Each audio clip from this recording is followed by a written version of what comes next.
let me say this first. I am an MTG addict. Now, as you can see, I collect a lot of MTG stuff and buy the commanders regularly from the newer sets, and my group basically plays 3 to 4 times a week after work. But One Piece has taken over our area by storm, as I mentioned on the previous video. Oh! Hey! Awesome.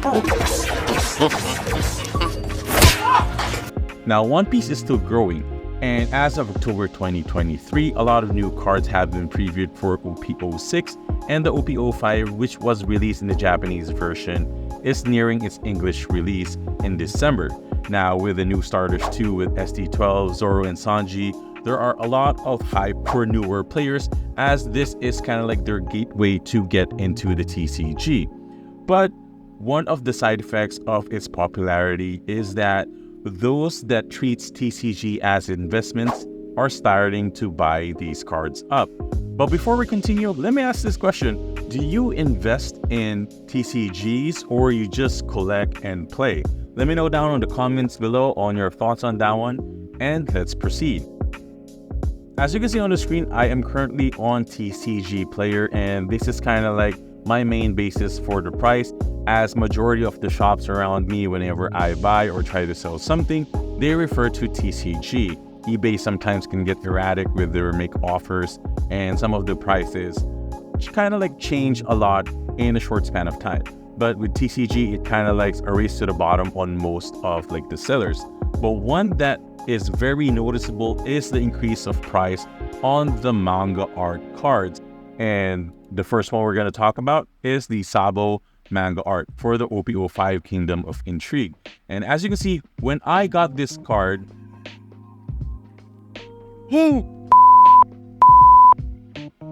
for the first time in a pack, which I was so excited about, it was at 280. That is a high price for a card. But since the increase of attention given to the TCG, this has now increased to $414.99, which is the lowest now in TCG. Now let's go to the earlier set, which is Sogeking, and not to be confused with Usopp, if you know what I mean. And this one too has been seeing a lot of increase, and it went from 219. And I remember I was considering buying this one because like he is one of my favorite characters. But now it's kind of like out of reach in a way, and not because of monetary values, but like I see that this card is like going up and up, and as you can see on the sales history, people are buying it up at 350, so there is a possible chance that this might still go up. Now let's go to the older ones, which is the OP02 Ace, which is one of the most popular characters in One Piece. And this one skyrocketed from 660, and like back then when I was looking at this card, it was just like 520 at local game stores. And now it's at 884, and people are buying it up, drying up the stock.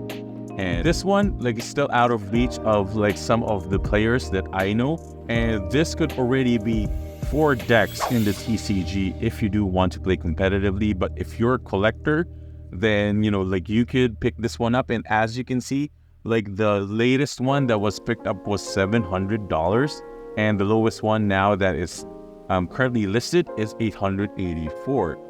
Now going to the OP01, which is like the OG set, the first version, is the Romance Dawn Shanks. Now this one has been increasing quite a lot, and a lot of people are still buying it at 1,000. So when I first got into the game around like past like September, it was around at 711, and I saw this one in person at a little GS near me. Now I said like 711, that is the same cost as like the Treasure Soul Ring before, and now it is slowly increasing now to 1,000. But if we look closely to the main cost of it, or the root cause of all of this one, it's fear. There are some rumors, of course, populated in Reddit and some of the other forums, that OP01 would not be sold anymore, and there are some shops in UK and Japan that has like stopped selling like these boxes, but they do sell like packs If you want to buy a box, they open up for you, so you don't have a chance to resell it, which is kind of like good in a way, in my opinion. But like for this one, you would see like the latest one was sold for 4,990, which is kind of like a huge amount, I would say, like for a booster box. Now, the last one is 50,000, and if you go to eBay, like there's about like 6,000. For the first printed edition, it's about like 19,000, as far as I remember. But like the Japanese one, you could ignore, because like you could get these ones like for super cheap. But like, yeah, like if you are to look into this one, you would say like, oh, it's time to get this one, if I can. And a lot of players have bought this one way back when it was around like 150, and now like they are selling it for 330 plus. The latest one was sold for 333. So in my opinion, like, that kind of like is the main factor for the increasing prices. It's kind of like, oh, they won't be able to pull this one anymore because nobody is able to sell it. I've asked around all of the shops, and they told me that their distributor already told them that they're not going to be getting any more aside from OP3 and OP4, which is kind of scary. But knowing the history of TCG, like Magic the Gathering, there's always a chance for them to kind of like print out some of these ones. And knowing Bandai, what they would do is that they would put like the cards that are played into, volume packs, or like the booklets. That is, for example, like the latest one that they have for the other playable cards. So hopefully that happens for the collectors and for the players. But like, yeah, like for the investors, sadly, they dried up the OP01. The ones from the starter decks are starting to rise too. So one example is the Queen Blocker. Before, this was just like $5. I got my Animal Kingdom decks for about $20 each, and now they're more than that. So one queen, there's 2 copies in that box, is now at $27.99, which is surprising. But like there's a lot of decks that are using it right now. Love Mellow from Croc deck, and of course like the rise of Brûlée for Queen, and of course the categories. And like the guard points like dropped down like a little bit, but like these are like somewhat surprising, as some of these ones were from the $10 deck. You could see like there's a lot of like the ST ones, like the Shigi, Shockwave. So it increases the values of those starter decks, which is like, for example, now like the Animal Kingdom one is now ranging like $40 and above, which is like super surprising, as it is kind of like, oh, it's now $61, and it's now out of reach of most of the people that wants to start on that certain decks. But since we're having a lot of more starter decks in the future, that is kind of the good news for the newer players. So now let's look over on the actual cards to kind of like give you an idea on why some of these ones are popular.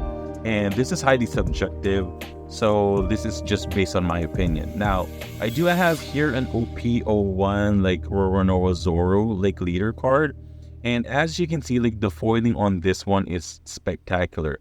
And you would see here that it's not just like a straight up foil, the borders are foiled. There is a grainy background map over here, and then like there are some like embossed part or embossed ink on like this one that makes it like stand out more. So that one too is like one of the qualities that I really love about One Piece. And this one is thick. Now if we compare it to a Surge foil of like the Doctor Who, which I'm currently collecting right now, and you would see here that the card stock for One Piece is much thicker than the Magic. Now in terms of like the foiling, you would see like the Surge foil for Magic is kind of like flat, and I would say that I'm not bashing on Magic, but I would have like liked it to be like this one in a bit. But like of course, like when the thinner card stock, they can't really do this. They do have like the foil etched ones, but it's not really to my liking. Now compared to a secret layer one, and as you can see, this is also like a flat surface. Now let's compare like some of the secret rare or super rares for like One Piece. So this is like a Sakazuki one, and you could see that there are layers that are foiled, and there are like some that are not, and some are like kind of like semi-textured, which is like super neat to look at. Now, Magic the Gathering did like kind of like this kind of art too before, which for me like wasn't really appealing because it was flat. Now, like, you know, comparing it to now to like the Kuzans, which is like my favorite like former admiral, you would see here that like the foiling of these is like superb, because like there are some parts of the effects that are like, you know, under like the text, and you would see here like as it go and pass through the lines, you would see like the texture and also like the embossed ink that like I mentioned. So this is like super neat, I would say. Like if you're a collector like me, these cards are, you know, awesome to look at. Now, in terms of like the gameplay, of course, it's booming in popularity right now, and we'll talk about it in a little bit.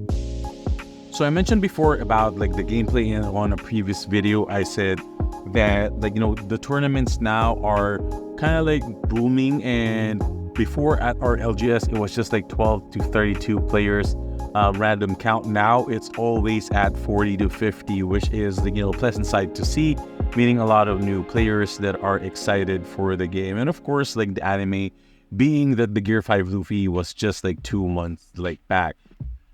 So one thing too that I really love about the tournament scene for One Piece is that like there are online tournaments. So you can see here that kind of like the online regionals, which means that you could like play it off of, you know, webcams through like, you know, their certified like Discords and some communication channels, which is like super awesome if you cannot attend in person, or like, you know, you just want to you know, be able to play without committing travel. Then this is definitely the, you know, the events like for you.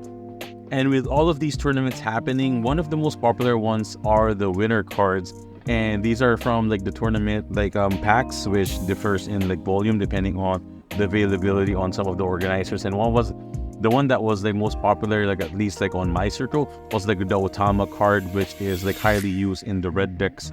And this is for the offline and the online one.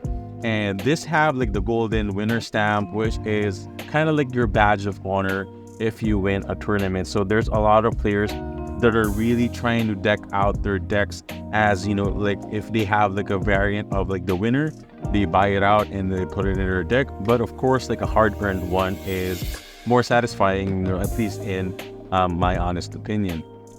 So guys, like just a summary and a TLDR, as I mentioned in the beginning of the video, the Bandai Card Game Fest is happening in 2024 in Los Angeles, which is like one of the biggest cities, of course, in the United States, and a lot of people are traveling here frequently for cons and stuff. So one of the things too that is going to happen is the season 2 announcement of like the One Piece Live. And I know personally a lot of people in my circle that was like, you know, exposed to that one is now transitioning into the manga and the anime, which I'm really happy about.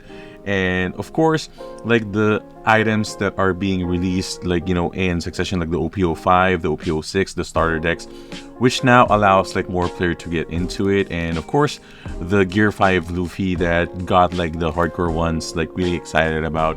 And there are like, you know, like playmats like this one that is available in that card fest.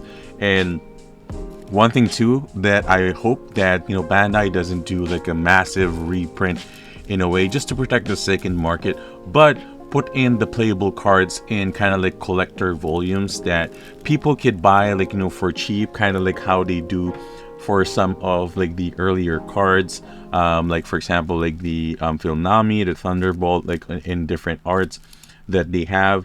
And hopefully that, you know, they continue to provide like, you know, these premium collections, kind of like this one, like the premium card collection, and the gift collections, and like this one that they have that have like various packs, and of course like, you know, various content like, you know, promos.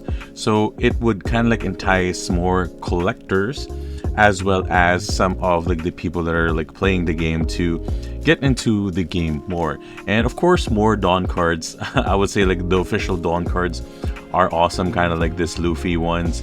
So that is it, guys. Like hopefully you enjoyed the video. Let me know down below on your thoughts on this one, whether you're going to be investing or you're just going to be playing and collecting, and what are your suggestions for Bandai, you know, to protect the game moving forward. And as always, guys, thanks so much for watching. I'll see you guys on the next video. Peace.